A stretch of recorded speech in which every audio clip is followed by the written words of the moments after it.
ഇത് ഞങ്ങളുടെ വീടിൻ്റെ പുറകിലുള്ള സ്ഥലമാണ്. അപ്പം ഞങ്ങൾ ഇവിടേക്ക് വന്ന് ഇവന്മാർക്ക് ഇതിൻ്റെ അകത്തൊക്കെ നടക്കാനായിട്ട് ഭയങ്കര ഇഷ്ടമാണ്.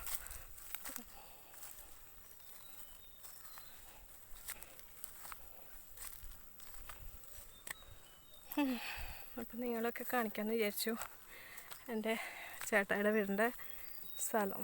നമ്മൾ തൃശ്ശൂർ ഒരു ഇത്തിരിയോളം വന്ന സ്ഥലത്തല്ല താമസിക്കണം.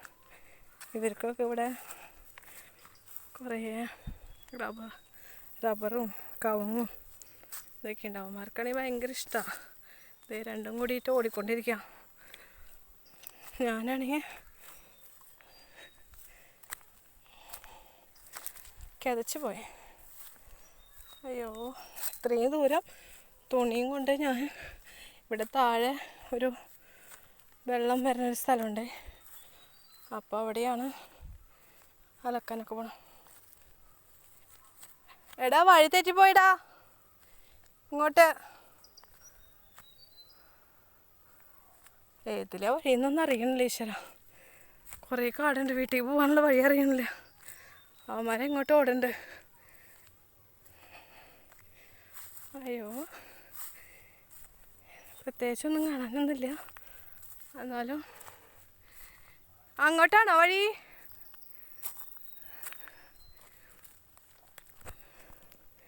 അപ്പം ഇത്രയും ദൂരം തുണികൾ അലക്കാൻ വേണ്ടിയിട്ട് ഞാൻ വന്നിരുന്നു. പകുതി എത്തുമ്പോൾ കിതച്ച് നെഞ്ചൊക്കെ വേദന എടുത്തിട്ട് ഇങ്ങനെ നിൽക്കും കുറച്ച് നേരം. എന്നിട്ടാ വീട്ടിലേക്ക് എത്താറുള്ളൂ.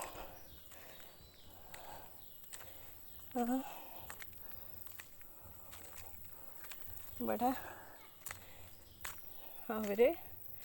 ഞാൻ വഴിയൊന്നും എനിക്കറിയണില്ല.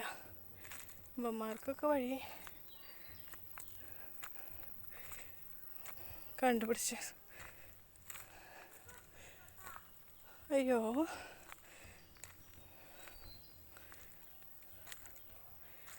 കണ്ട നിറയെ വീട് കാണണമെങ്കിൽ തന്നെ കുറച്ചുകൂടി പോകണം വീട്ടിലേക്ക്.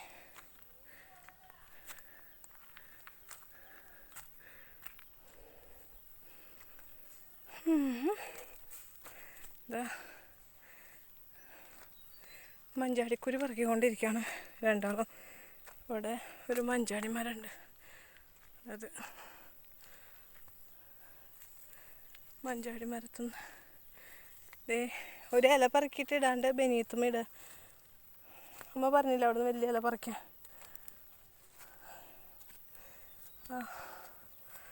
അയ്യോ, കിതച്ച് പോയി. ഇനി അവിടുത്തെ വീട് ആ മുകളിൽ കാണുന്ന ഒരു ചെറിയൊരിത് കാണാം. ഒരുത്തൻ കയറിപ്പോണ്ട്. അവിടെയാണ് വീട്. ഇനിയും കയറിപ്പോവാനുണ്ട്. അപ്പം ഞാനൊന്ന് കിതച്ചു. അപ്പം നിർത്താം. ഇവിടെ മഞ്ചാടിക്കുരു പറക്കിക്കൊണ്ടിരിക്കുക.